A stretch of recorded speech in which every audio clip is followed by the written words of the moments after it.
Ahojte priatelia, naša séria pod vodou pokračuje.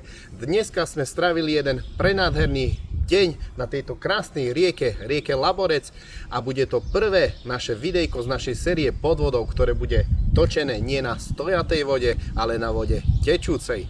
Priatelia, to čo sme tu dneska zažili, budem sa síce opakovať, ale sa len ťažko opisuje slovami. Našli sme opäť kráľov našich vod a tentokrát to boli ryby, ktoré, síce ja nie som nejaký extra velikán, ale boli väčšie ako ja, čiže som mal aj trocha rešpekt. Krásne veci, krásne veľké mušle sme tu potočili, rôzne predmety a našli sme dokonca jeden špeciálny nález pod vodou, ktorý nás veľmi potešil. Takže priatelia, tí, ktorí nemáte ešte odber na naše sociálne siete, Facebook, Instagram, TikTok, ale hlavne YouTube, kde nájdete celé video z tohto podvodného kráľovstva, z tejto krásnej rieky Laborec, tak určite pouvažujte na odbere a hneď, keď videjko na YouTube pridáme, cinkne vám zvonček a vy sa môžete pozrieť, čo sa nachádza pod vodnou hladinou rieky Laborec.